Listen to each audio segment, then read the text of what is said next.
When those best places to live pop up at you on your web browser, did you ever notice how white they are?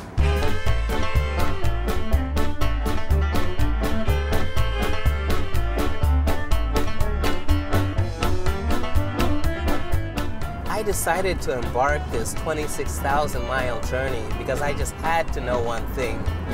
How and where will white Americans live to achieve their American dream?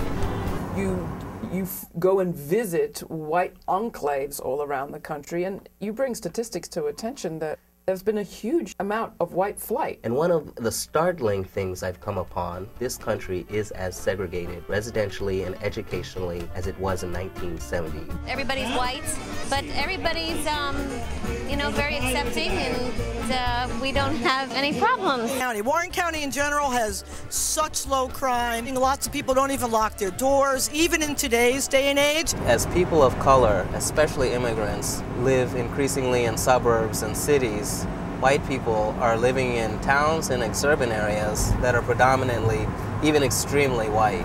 You're going to get prejudice no matter where you go, but up here you're going to get a lot less. Necessarily a contradiction between being white nationalist, Aryan nation, and ritzy? There's not a contradiction per se. I mean, ritzy people in that community do not say anything racist, and they're perfectly friendly in that sense. Back when I first came out, there was mostly one type of person here. However, Aryan nations will find a place to feel comfortable among that social and racial homogeneity.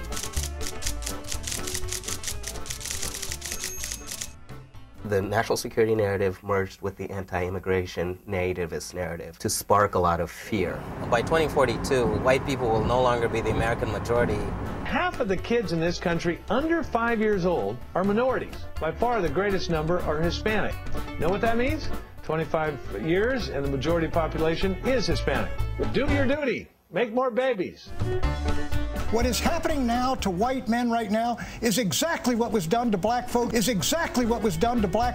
No, they're not being lynched, Pat. They're not being lynched. But do you understand what the New York Times wants? They want to break down the white Christian male power structure, of which you're a part, and so am I.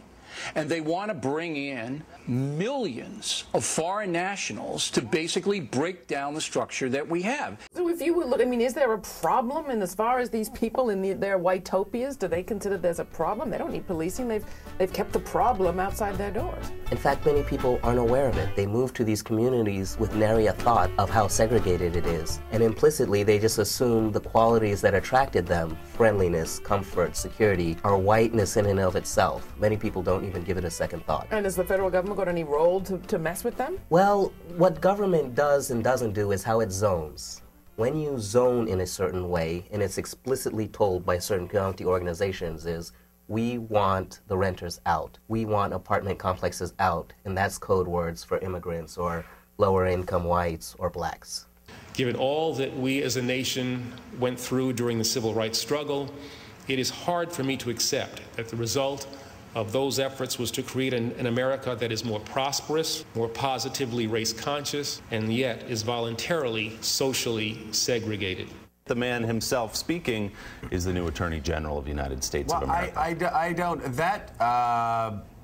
I'm really flummoxed. Guys our age, we don't look at race. According to some people, the election of our first black president could make the situation better. Other people say that it might sweep racial issues under the rug. There's a problem for everyone involved when we were segregated by class and by race in such a way. And what I fear is, with the election of Obama, America is shaking out in two versions.